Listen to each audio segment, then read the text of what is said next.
Hello दोस्तों, आप लोग कैसे हैं। उम्मीद करता हूं कि आप लोग बहुत अच्छे होंगे और अपना पढ़ाई अच्छे से कर रहे होंगे। आज हम लोग पढ़ेंगे क्लास 10th के फिजिक्स के चैप्टर नंबर 3 मानव नेत्र तथा रंग बिरंगी संसार। इसके जितने भी मोस्ट इम्पॉर्टेंट ऑब्जेक्टिव क्वेश्चन हैं उसको आज हम लोग इस क्लास में पढ़ेंगे। क्लास को स्टार्ट करने से पहले आप लोग वीडियो को लाइक कर दें और मेरे चैनल पर नए आए हैं तो मेरे चैनल को सब्सक्राइब कर दें। चलिए आज की क्लास को हम लोग स्टार्ट करते हैं। पहले क्वेश्चन में लिखा है सामान्य नेत्र के लिए दूर बिंदु है। सामान्य नेत्र के लिए दूर बिंदु जो होता है वो अनंत होता है। सामान्य जो आंख होता है, नेत्र होता है, वह कितने दूर तक देख सकता है? तो अनंत तक देख सकता है। तो इसका राइट आंसर हो जाएगा ऑप्शन नंबर डी। यही पूछ देता है निकट बिंदु कितना होगा, तो निकट बिंदु हो जाएगा 25 सेंटीमीटर। इसको आप लोग याद रखिएगा। अगले क्वेश्चन में लिखा है अभिनेत्र लेंस की फोकस दूरी में परिवर्तन किया जाता है। अभिनेत्र लेंस में जो फोकस दूरी परिवर्तन किया जाता है वह पक्ष मापिका के द्वारा किया जाता है। इसका राइट आंसर हो जाएगा ऑप्शन नंबर सी। अगले क्वेश्चन में लिखा है स्पेक्ट्रम में किस रंग की किरण का झुकाव अधिक होता है? जो इसका राइट आंसर हो जाएगा वह हो जाएगा ऑप्शन नंबर डी, बैगनी। स्पेक्ट्रम में बैगनी रंग का किरण का झुकाव सबसे अधिक होता है। इसको आप लोग याद रखिएगा। अगले क्वेश्चन में लिखा है स्पेक्ट्रम प्राप्त करने के लिए किसका प्रयोग होता है? स्पेक्ट्रम प्राप्त करने के लिए प्रिज्म का उपयोग किया जाता है। तो इसका राइट आंसर हो जाएगा ऑप्शन नंबर डी। इस क्वेश्चन को भी आप लोग याद रखिएगा। अगले क्वेश्चन में लिखा है जो नेत्र निकट की वस्तु को साफ साफ नहीं देख सकता है उस नेत्र में होता है। देखिए, जो वस्तु निकट की वस्तु को साफ साफ नहीं देख सकता है उसमें क्या होता है? दूरदृष्टि दोष होता है। तो इसका राइट आंसर हो जाएगा ऑप्शन नंबर डी हो जाएगा। और जो वस्तु निकट की वस्तु को साफ साफ देख सकता है उसमें निकट दृष्टि दोष होता है। इसको आप लोग याद रखिएगा। अगले क्वेश्चन में लिखा है मानव नेत्र में कैसा लेंस होता है? तो मानव नेत्र में उत्तल लेंस होता है। तो इसका राइट आंसर हो जाएगा ऑप्शन नंबर सी। इसको भी आप लोग याद रखिएगा। अगले क्वेश्चन में लिखा है मानव नेत्र वस्तु का प्रतिबिंब निम्न में से किस भाग पर बनाता है? जो मानव नेत्र में वस्तु का प्रतिबिंब बनता है वह रेटिना या दृष्टि पटल पर बनता है। तो इसका राइट आंसर हो जाएगा ऑप्शन नंबर सी हो जाएगा। देखिए यहाँ मिक्स प्रिंट हुआ है, यहाँ दृष्टि पटल रहना चाहिए। इसको भी आप लोग याद रखिएगा क्योंकि यह देखिए कितने बार पूछा गया है, यह बहुत बार पूछा गया है, इसलिए आप लोग इसको याद रखिएगा। अगले क्वेश्चन में लिखा है सामान्य नेत्र के लिए रेटिना पर बनने वाला प्रतिबिंब होता है। सामान्य नेत्र में जो रेटिना पर प्रतिबिंब बनता है वह कैसा होता है? वास्तविक और उल्टा और वस्तु से छोटा होता है। तो इसका राइट आंसर हो जाएगा ऑप्शन नंबर सी, वास्तविक और उल्टा होता है। अगले क्वेश्चन में लिखा है टिंडल प्रभाव प्रकाश की कौन सी परिघटना को प्रदर्शित करता है? कौन सी प्रभाव को प्रदर्शित करता है? प्रकाश की किरणन को प्रदर्शित करता है। तो इसका राइट आंसर हो जाएगा ऑप्शन नंबर डी। यह भी इंपॉर्टेंट क्वेश्चन, देखिए कितने बार पूछा गया है, इसको आप लोग याद रखिएगा। अगले क्वेश्चन में लिखा है दूरदृष्टि दोष वाले आँख साफ साफ देख सकते हैं। दूरदृष्टि दोष वाले किसको देख सकते हैं? निकट की वस्तु को साफ साफ देख सकते हैं कि दूर की वस्तु को?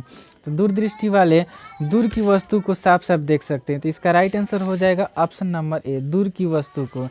निकट दृष्टि दोष वाले निकट की वस्तु को साफ साफ देखते हैं, दूरदृष्टि दोष वाले दूर की वस्तु को साफ साफ देखते हैं। तो इसमें पूछा है दूरदृष्टि दोष वाले आँख को साफ साफ देख सकते हैं, तो किसको देख सकते हैं? दूर की वस्तु को। तो इसका राइट आंसर हो जाएगा ऑप्शन नंबर ए।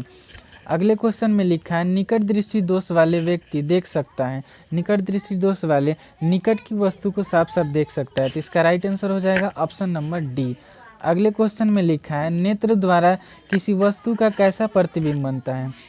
यह भी इम्पॉर्टेंट क्वेश्चन, इसको याद रखिएगा। नेत्र द्वारा कैसा प्रतिबिंब बनता है? वास्तविक, उल्टा और वस्तु से छोटा बनता है। तो इसका राइट आंसर हो जाएगा ऑप्शन नंबर डी हो जाएगा। अगले क्वेश्चन में लिखा है समान आँख के लिए स्पष्ट दर्शन की न्यूनतम दूरी कितनी होती है? समान आँख के लिए जो स्पष्ट की न्यूनतम दूरी होती है वह 25 सेंटीमीटर होती है। इसका राइट आंसर हो जाएगा ऑप्शन नंबर डी।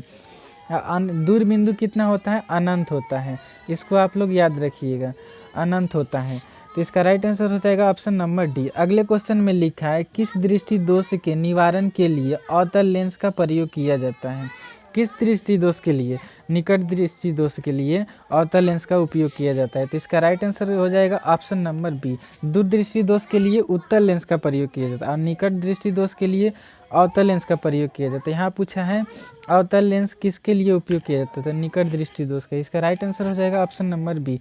इसको भी आप लोग याद रखिएगा। अगले क्वेश्चन में लिखा है तरंगदैर्ध्य को सामान्यतः व्यक्त किया जाता है किस मतलब इसका एसआई मात्रक क्या होता है, इसको किस में व्यक्त किया जाता है, तो मीटर में व्यक्त किया जाता है। इसका राइट आंसर हो जाएगा ऑप्शन नंबर डी।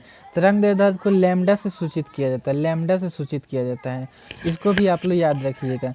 अगले क्वेश्चन में लिखा है निकट दृष्टि दोष में किस लेंस का प्रयोग होता है। निकट दृष्टि दोष में अवतल लेंस का प्रयोग होता है, तो इसका राइट आंसर हो जाएगा ऑप्शन नंबर डी। इस क्वेश्चन को भी याद रखिए, देखिए कितने बार पूछा गया है, इसको आप लोग ध्यान में रखिएगा। अगले क्वेश्चन में लिखा है जरा दृष्टि दोष को दूर करने के काम में लाया गया लेंस। जरा दृष्टि दोष को दूर करने के लिए किस लेंस का प्रयोग किया जाता है, बाइफोकल लेंस का प्रयोग किया जाता है, तो इसका राइट आंसर हो जाएगा ऑप्शन नंबर डी हो जाएगा। इसको भी याद रखिएगा आप लोग। अगले क्वेश्चन में लिखा है श्वेत प्रकाश में कितने वर्ण होते हैं। श्वेत प्रकाश में कितने वर्ण होते हैं, वर्ण मीन्स होता है रंग। श्वेत प्रकाश में कितने रंग होते हैं, 7 रंग होता है। इसका राइट आंसर हो जाएगा ऑप्शन नंबर डी। इसको भी आप लोग याद रखिए। क्वेश्चन में लिखा है श्वेत प्रकाश की किरण जब किसी प्रिज्म से होकर गुजरती है तब जो वर्ण सबसे अधिक विचलित होता है वह है। जब श्वेत प्रकाश प्रिज्म से गुजरती है तो किस रंग का विचलन सबसे अधिक होता है, बैगनी रंग का विचलन सबसे अधिक होता है, तो इसका राइट आंसर हो जाएगा ऑप्शन नंबर डी। कम किसका विचलन होता है, लाल का होता है। इसको भी आप लोग याद रखिए। अगले क्वेश्चन में लिखा है श्वेत प्रकाश जब एक प्रिज्म से होकर गुजरता है तो जो वर्ण सबसे कम विचलन होता है वह होता है। देखिए सबसे कम विचलन किसका होता है, लाल रंग का होता है, और सबसे अधिक विचलन बैगनी रंग का होता है। इसको भी आप लोग याद रखिए। अगले क्वेश्चन में लिखा है प्रिज्म के भीतर से होकर गुजरने पर श्वेत प्रकाश के अपने विभिन्न घटकों में विभाजन को कहते हैं।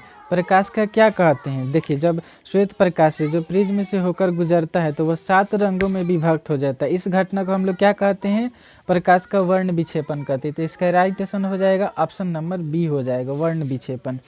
अगले क्वेश्चन में लिखा है प्रकाश की किस वर्ण के लिए तरंगदैर्ध्य अधिक होता है।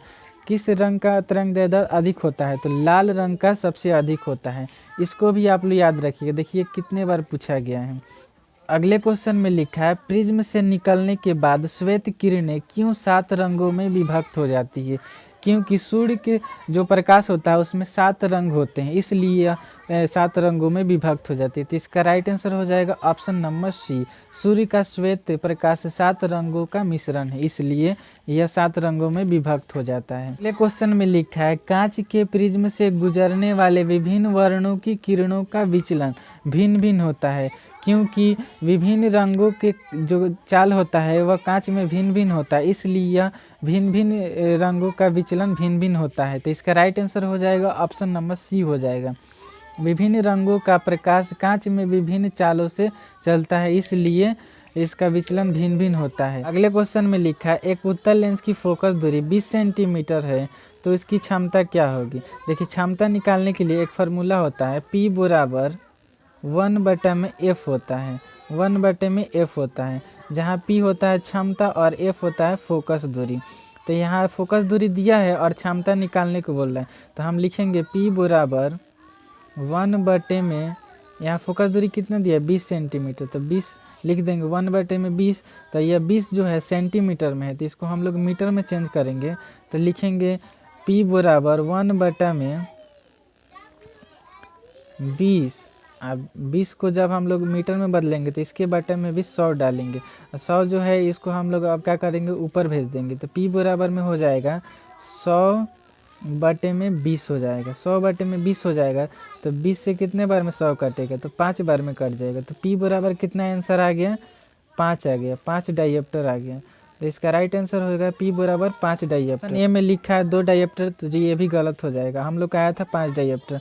बी में लिखा -2, ये भी गलत। सी में लिखा -5 आया है, हम लोग का आया था +5 आया, तो ये भी गलत हो जाएगा। तो इसमें कहीं भी नहीं दिया है, तो इसका राइट आंसर हो जाएगा ऑप्शन नंबर डी, इनमें से कोई नहीं। अगले क्वेश्चन में लिखा है पुतली के साइज को नियंत्रित करता है। पुतली के साइज को कौन नियंत्रित करता है, परितारिका करता है। जब हम लोग धूप में जाते हैं तो देखिएगा हम लोग का आँख जो होता है, पुतली जो होता है वो छोटा हो जाता है, और अंधेरे में जाते हैं तो बड़ा हो जाता है। इसको नियंत्रित कौन करता है, परितारिका करता है। इसका राइट आंसर हो जाएगा ऑप्शन नंबर बी। अगले क्वेश्चन में लिखा है किस दृष्टि दोष को अवतल और उत्तल दोनों लेंसों से बने द्विफोकसीय लेंस द्वारा द्वारा संशोधित किया जाता है। किसको किया जाता है? जिसको जरा दृष्टि दोष होता है उसको द्विफोकसीय लेंस द्वारा बने चश्मे का प्रयोग किया जाता है। इसका राइट आंसर हो जाएगा ऑप्शन नंबर सी।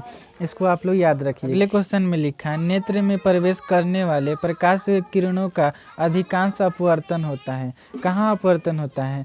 कार्निया के बाहरी पृष्ठ पर अधिकांश प्रकाशीय किरणों को अपवर्तन होता है। तो इसको भी आप लोग याद रखिएगा। इसका राइट आंसर हो जाएगा ऑप्शन नंबर सी। देखिए कितने बार पूछा गया है। अगले क्वेश्चन में लिखा है जब सूर्य का प्रकाश वायुमंडल से गुजरता है तो वायु के सूक्ष्म कण किस रंग के प्रकाश को अधिक प्रवलता से प्रकीर्णित करता है? तो बैंगनी रंग के प्रकाश को अधिक प्रवलता से प्रकीर्णित करता है। तो इसका राइट आंसर हो जाएगा ऑप्शन नंबर डी। इसको भी आप लोग याद रखिएगा। अगले क्वेश्चन में लिखा है मानव नेत्र कार्य करता है। मानव नेत्र किसके द्वारा कैसे कार्य करता है? एक कैमरे के भांति कार्य करता है। इसका राइट आंसर हो जाएगा ऑप्शन नंबर बी हो जाएगा। अगले क्वेश्चन में लिखा है प्रकाश एक पतली झिल्ली से होकर नेत्र में प्रवेश करता है। इस झिल्ली को कहते हैं, इस झिल्ली को क्या कहते हैं? कार्निया भी कहते हैं और स्वच्छ मंडल भी कहते हैं। तो इसका राइट आंसर हो जाएगा ऑप्शन नंबर ए और बी दोनों। इसका राइट आंसर हो जाएगा ऑप्शन नंबर सी। क्वेश्चन में लिखा है किसी यांत्रिक यात्री को आकाश कैसा प्रतीत होता है? देखिए जो यांत्रिक यात्री होते हैं उन्हें आकाश जो होता है वो काला प्रतीत होता है। इसका राइट आंसर हो जाएगा ऑप्शन नंबर डी हो जाएगा। इसको भी आप लोग याद रखिएगा। अगले क्वेश्चन में लिखा है प्रकाश का न्यूनतम चाल होता है। प्रकाश का न्यूनतम चाल किस में होता है? प्रकाश का जो न्यूनतम चाल होता है वह होता है कांच में। इसका राइट आंसर हो जाएगा ऑप्शन नंबर डी। और सबसे अधिक प्रकाश का चाल किस में होता है? तो निर्वात में होता है। तो यहाँ न्यूनतम पूछा है तो इसका राइट आंसर हो जाएगा ऑप्शन नंबर डी। अगले क्वेश्चन में लिखा है कार्निया के पीछे एक संरचना होती है उसे क्या कहते हैं? कार्निया के पीछे जो एक संरचना होती है उसे हम लोग क्या कहते हैं? परितारिका कहते हैं। तो इसका राइट आंसर हो जाएगा ऑप्शन नंबर ए हो जाएगा। अगले क्वेश्चन में लिखा है परितारिका नियंत्रित करती है। परितारिका जो है वो किसको नियंत्रित करती है? जो परितारिका है वह पुतली के साइज को नियंत्रित करती है। धूप में जाते हैं तो फैल जाती है, सिकुड़ जाती है, और अंधेरा में आते हैं तो फैल जाती है। इसका राइट आंसर हो जाएगा ऑप्शन नंबर डी। इसको भी आप लोग याद रखिएगा। अगले क्वेश्चन में लिखा है मोतियाबिंद की स्थिति होती है जब क्रिस्टलीन लेंस दूधिया हो जाता है, क्रिस्टलीन लेंस धुंधला हो जाता है, क्रिस्टलीन लेंस पीला हो जाता है। तो इसका राइट आंसर क्या हो जाएगा? जब क्रिस्टलीन लेंस दूधिया हो जाए और क्रिस्टलीन लेंस जो होता है धुंधला हो जाए उसे हम लोग मोतियाबिंद की स्थिति देखने को मिलती है। तो इसका राइट आंसर हो जाएगा ऑप्शन नंबर डी हो जाएगा। ए और बी दोनों ऑप्शन हो जाएगा। अगले क्वेश्चन में लिखा है वायुमंडल में प्रकाश का कौन सा रंग अधिक प्रकीर्णित होता है? अधिक प्रकीर्णन होता है नीला का और कम होता है लाल का। तो यहाँ पूछा है अधिक, तो अधिक हो जाएगा ऑप्शन नंबर बी हो जाएगा। नीला का सबसे अधिक प्रकीर्णन होता है। अगले क्वेश्चन में लिखा है इंद्रधनुष में कितने रंग होते हैं? यह भी क्वेश्चन याद रखिएगा, यह इंपॉर्टेंट क्वेश्चन है कि इंद्रधनुष में कितने रंग होते हैं? 7 रंग होते हैं। इसका राइट आंसर हो जाएगा ऑप्शन नंबर बी हो जाएगा 7। अगले क्वेश्चन में लिखा है सर्वप्रथम सूर्य का स्पेक्ट्रम प्राप्त करने के लिए कांच के प्रिज्म का उपयोग किसने किया था? किसने किया था? न्यूटन ने किया था। तो इसका राइट आंसर हो जाएगा ऑप्शन नंबर ए हो जाएगा। इसको भी आप लोग याद रखिएगा, ये इंपॉर्टेंट क्वेश्चन है। अगले क्वेश्चन में लिखा है इंद्रधनुष किस दिशा में बनता है? इंद्रधनुष है वह किस दिशा में बनता है? तो सूर्य के विपरीत दिशा में इंद्रधनुष बनता है। तो इसका राइट आंसर हो जाएगा ऑप्शन नंबर बी हो जाएगा। अगले क्वेश्चन में लिखा है निर्वात में प्रकाश की चाल है। निर्वात में प्रकाश की चाल कितने होता है? 3 × 10⁸ मीटर प्रति सेकंड होता है। या दे देगा 3 lakh kilometre, 3 lakh kilometre, 3 lakh kilometre में दे देगा, किलोमीटर प्रति सेकंड दे देता है। या 3 × 10⁸ मीटर देगा। जो ऑप्शन में देगा वही मारिएगा। तो इसका राइट आंसर हो जाएगा ऑप्शन नंबर सी हो जाएगा। अगले क्वेश्चन में लिखा है वायुमंडलीय अपवर्तनांक के कारण सूर्य हमेशा वास्तविक सूर्योदय से लगभग कितने मिनट पहले दिखाई देता है? कितने मिनट पहले दिखाई देता है? 2 मिनट पहले दिखाई देता है। वास्तविक सूर्योदय से लगभग 2 मिनट पहले दिखाई देता है। इसका राइट आंसर हो जाएगा ऑप्शन नंबर ए हो जाएगा 2 मिनट। अगले क्वेश्चन में लिखा है निम्नलिखित में किस माध्यम में प्रकाश की चाल अधिक होता है? जो प्रकाश की चाल सबसे अधिक होता है वो हवा में होता है। तो इसका राइट आंसर हो जाएगा ऑप्शन नंबर ए हो जाएगा, हवा में। इसको भी आप लोग याद रखिएगा। अगले क्वेश्चन में लिखा है सूक्ष्म कणों का एक विषमांगी मिश्रण है। सूक्ष्म कणों का विषमांगी मिश्रण क्या है? वायुमंडल है। वायुमंडल में देखिएगा छोटे छोटे कण जो होते हैं बहुत सारा होते हैं। तो इसका राइट आंसर हो जाएगा ऑप्शन नंबर ए हो जाएगा, वायुमंडल। अगले क्वेश्चन में लिखा है प्रकाश का प्राथमिक वर्ण है। प्रकाश का जो प्राथमिक वर्ण होता है वह नीला, हरा और लाल तीनों होता है। तो इसका राइट आंसर हो जाएगा इनमें से सभी, ऑप्शन नंबर डी हो जाएगा। अगले क्वेश्चन में लिखा है टिंडल का प्रभाव देखा जा सकता है। टिंडल का प्रभाव कहाँ देखा जा सकता है? जंगल में, बाजार में, खेत में, इनमें से सभी। इस क्वेश्चन का आंसर आप लोग कमेंट में दीजिएगा। अगले क्वेश्चन में लिखा है वायुमंडल नहीं होता तो आकाश प्रतीत होता। आकाश कैसा प्रतीत होता? लाल होता, काला होता, या नीला होता, या उजला होता? तो आप लोग इसका आंसर कमेंट में दीजिएगा। अगर आप लोग को वीडियो अच्छा लगा तो वीडियो को लाइक कर दें। ऐसे ही वीडियो देखने के लिए आप मेरे चैनल को सब्सक्राइब करें। आज के लिए इतना ही रखते हैं, फिर मिलते हैं किसी नेक्स्ट वीडियो में।